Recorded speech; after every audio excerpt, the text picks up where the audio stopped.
তুলা থেকে সুতা আর তা থেকে কাপড় পুরোটাই হাতে তৈরি। এ যেন হস্তশিল্পের নান্দনিক সৃষ্টিকর্ম। তুলার গোলা নিয়ে নাটাইয়ের মতো চরকা ঘুরিয়ে হাতে তৈরি হয় খাদি সুতা। এরপরে হাতের তাঁতে চলে বুনন, রূপ নেয় খাদি কাপড়ে। এটাই খাদির বৈশিষ্ট্য, যে খাদিতে ঐতিহ্যে সমৃদ্ধ কুমিল্লা। নানা চড়াই উতরাই পেরিয়ে পণ্যটি জেলার ইতিহাস ঐতিহ্যের ২৫০ বছরের স্মারক হয়ে দাঁড়িয়ে আছে। সম্প্রতি জিআই পণ্যের স্বীকৃতি পেয়েছে খাদি। এতে এ শিল্পের সঙ্গে সম্পৃক্তরা আবারও নতুন করে স্বপ্ন দেখছেন।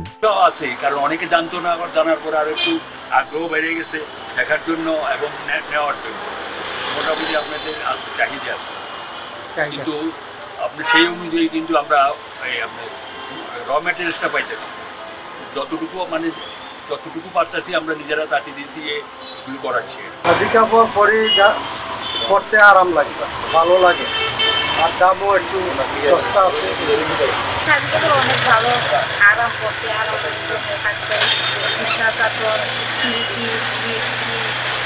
বাচ্চাদের সব কিছু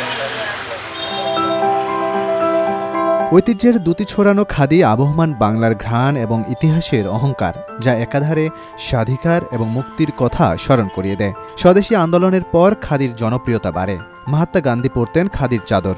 তখনকার রাজনৈতিক ব্যক্তিত্ব ও নেতারা পরতেন খাদির পাঞ্জাবি, পায়জামা, চাদর।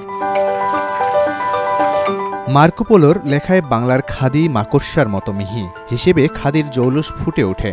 হাল আমলের ফ্যাশনে পুনন বৈচিত্র্যে খাদি ফিরে এসেছে নবরূপে, হয়ে উঠেছে রঙিন, ডিজাইনের ভিন্নতায় অনন্য। এতে আগের চেয়ে চাহিদা বেড়েছে খাদি বা খদ্দর কাপড়ের। আসলে খাদিটা দীর্ঘদিনের অসহযোগ আন্দোলন মহাত্মা গান্ধী থেকে কিন্তু চলে আসছে। তো যুগে যুগে এটার চাহিদা ছিল যথেষ্ট, কিন্তু যারা এটা তৈরি করে তাদের লোকের সংকট এখন দেখা দিচ্ছে। কারণ এখন আধুনিক যুগ, তো দারিদ্রতা কম এবং আমরা কাঁচামালের অভাব, এবং আমাদের শ্রমিকদের যারা কাজ করতো তাদের ছেলেরা এই কাজে না করে অন্য কাজে চলে গেছে।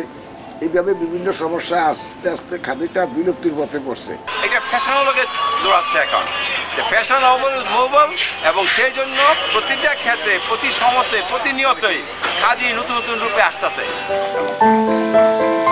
এদিকে যে খাদিতে দেশ বিদেশে সমাদৃত কুমিল্লা, সে খাদি এখন বিলুপ্তির পথে। তুলা, সিল্ক ও পশমের সংমিশ্রণে তৈরি বিশুদ্ধ খাদি সংকটে পড়ার কারণ প্রধান কাঁচামাল তুলার অভাব। একই সঙ্গে রয়েছে দক্ষ কারিগর ও পুঁজির অভাবও। তাই সংকুচিত হয়ে আসছে হাতে বোনা খাদির বাজার, আর সেটি দখলে নিচ্ছে সিল্ক ও পশমের উপকরণে তৈরি যান্ত্রিক খাদি। তাই জিআই সনদ প্রাপ্তিতে উচ্ছ্বসিত কুমিল্লার সর্বস্তরের মানুষ এখন চান খাদির ঐতিহ্য রক্ষায় এবং বিদেশি বাজার তৈরিতে রাষ্ট্রীয় পৃষ্ঠপোষকতা।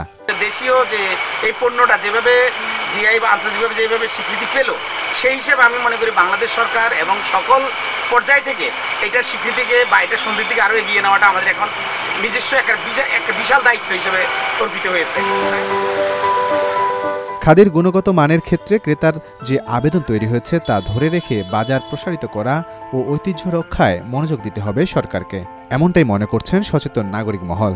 এটাকে যদি দেশের ভিতরে এবং দেশের বাইরে ছড়িয়ে দিতে হয়, যারা ফ্যাশন ডিজাইনার আছেন, মডেল আছেন, তাদেরকে উদ্যোগ দিতে হবে, পজিটিভলি এটাকে প্রমোট করতে হবে দেশে বিদেশে। তাহলে মানুষের কাছে এটার যে আবেদন, এটা আরও অনেক বৃদ্ধি পাবে এবং সরকার বা জেলা প্রশাসন খাদি, রসমালাই এবং মৃৎশিল্প, কুমিল্লার যে এইগুলো রয়েছে, আমাদের ঐতিহ্যবাহী যে পণ্যগুলো রয়েছে, আমরা এই শিল্পের পাশে রয়েছি। কুমিল্লা নগরীর রাজগঞ্জ, মনোহরপুর ও লাকসাম রোডের রামঘাটলা এলাকায় খাদির দোকান রয়েছে ৩ শতাধিক। চাহিদা বাড়ার সঙ্গে খাদি কাপড়, রং, ডিজাইন বৈচিত্র্যে এখনও অনন্য।